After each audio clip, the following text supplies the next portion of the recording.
I was born in 1948 in Jasper, and my father was already an established photographer for a number of years at that point.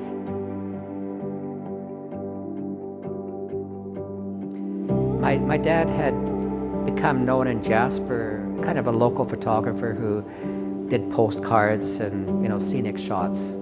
But I realized that was not really, didn't do him justice to the kind of work that he did as a photojournalist.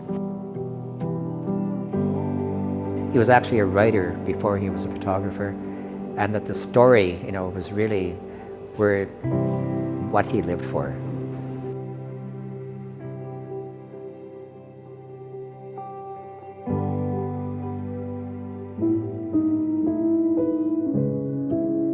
My father, Harry Rowed, was born in 1907 in Waseca, Saskatchewan, on a farm, and he always wanted to kind of move away from the farm and get more involved in what was happening in the cities and around the world.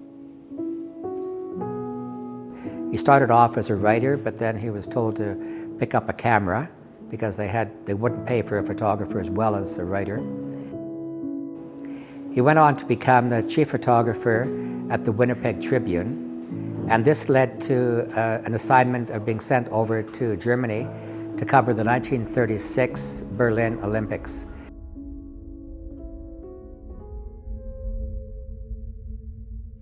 And one of the most memorable shots that I think he has was of Jesse Owens crossing the finish line in first place, which was certainly one of the most dramatic times of any Olympic Games.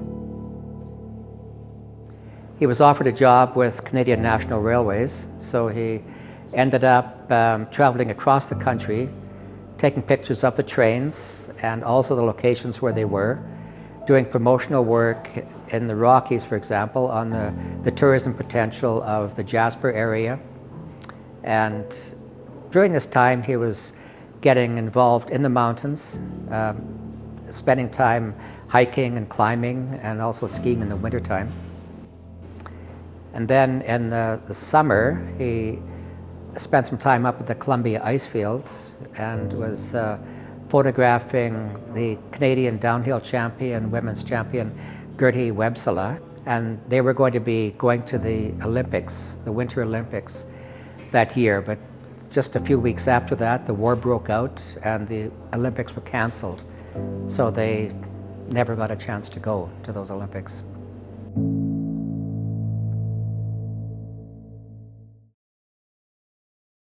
Yeah, I remember, like when we were kids and stuff, it would come down, pretty much almost to the bottom of that cliff. Yeah. And I remember that. Yeah. But before that other shot, it's coming down the valley and splaying right out onto the valley floor. That was the 39 one? Yeah. Wow. When Dad first came to the Rockies in 1939, he came up to Cavell Meadows and took a picture of the Angel Glacier with a couple of people here on the rocks on the top of the moraine.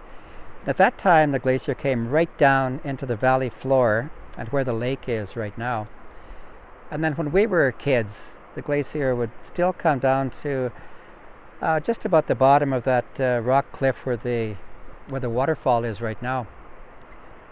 When I was 13, Dad paid the mountain guide Hans Schwartz to take me up the east ridge of Cavell and then over the top and then down the west ridge.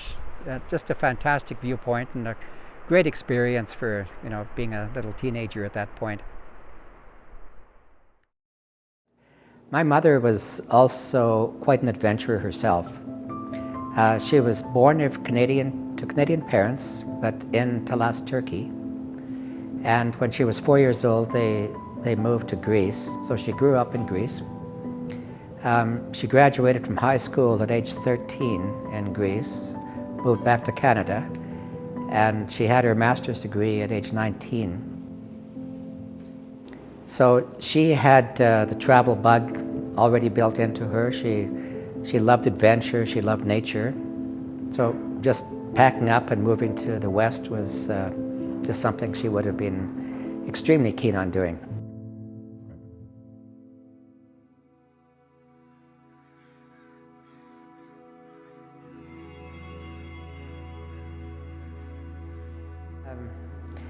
Lake Edith is a lake that's just a few kilometers outside of Jasper.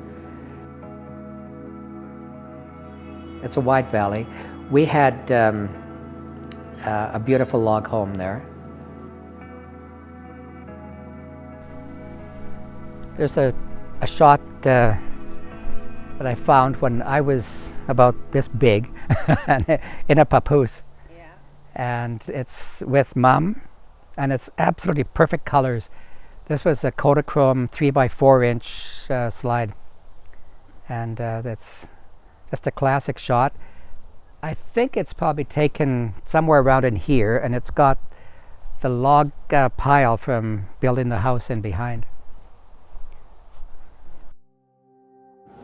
During that time, my mother was very active in the history of the area and also in the natural history. For being a mom, I think she just really embraced that and got Daphne and me outside as much as possible. Daphne got really interested in horses. Not me so much, but I was more interested in skiing in the mountains than Daphne was. But Mom, had this sense of adventure that she had had from when she was very little.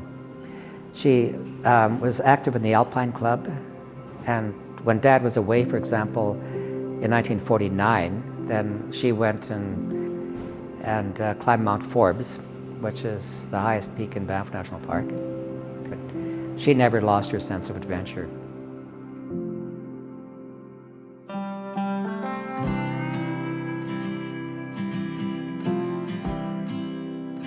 My father did a lot of work for Weekend magazine, which was a weekly magazine that came out and was attached into various newspapers across the country.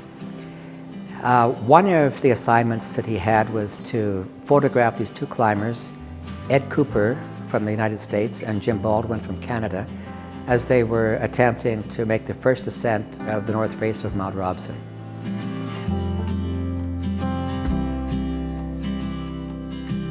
And this was a wonderful experience for me because I was a 14-year-old kid, and I was part of this crew along with Willie Feaster and my father, and also a writer, Stephen Franklin, from Weekend magazine.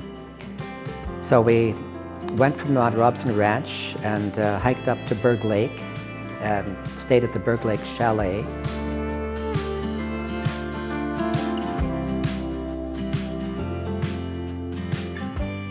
That was our base of operations when we were photographing the climbers as they were trying to make the ascent of the north face. So we would take a boat across the lake and climb up beside the tumbling glacier and get up to a high point about halfway up Robson where we could get a really clear view into the north face. Unfortunately, at that time, the weather was really bad. The snow conditions were too dangerous. So the climbers were not able to actually do this ascent. Now, since Dad and the writer had been sent up there by a magazine and were on contract, they said, okay, we have to come back with something. They couldn't get the climb, so they made a story about a 12-year-old boy from the ranch. That was his job, to take people up on horseback, pack all the horses, and make sure that everybody was safe going up these really steep trails, and to take all the food. And so it was kind of a dream job for this 12-year-old kid for that summer, and he made a beautiful story. It was the cover of Weekend magazine. It was the picture of this kid on his horse.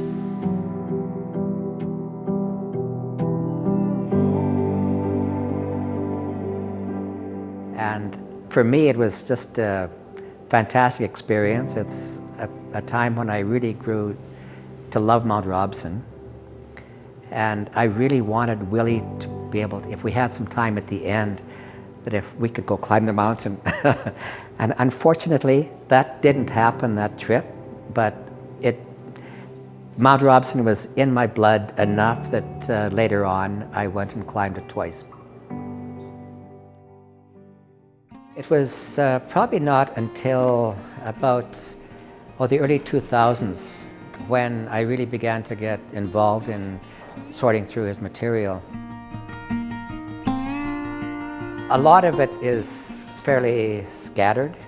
He was a very busy photographer, so he would send material out, get it back, it would end up in a different place.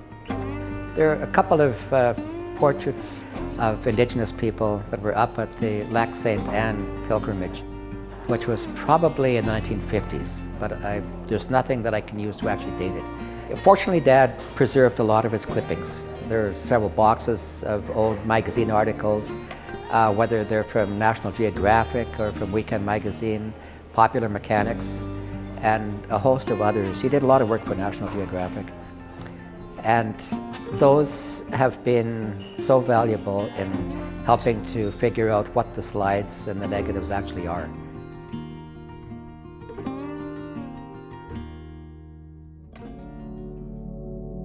Over the past few years, I've done a few exhibitions, small exhibitions with my dad's work, but I'd never really gotten that serious about doing anything on a larger scale. So I thought that one of the best ways to start this would be to have a slideshow at the White Museum.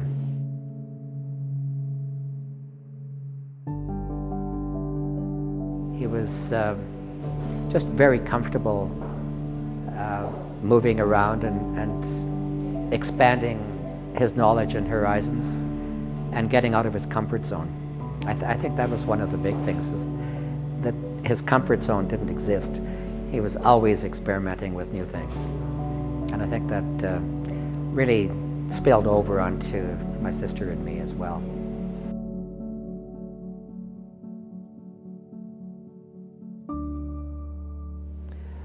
One thing I really do want to do is to make a timeline, going through all the clippings of the dates, the people, and put it in chronological order. And then I can get a much better sense of where he was at certain times, and then fit in other things into that timeline.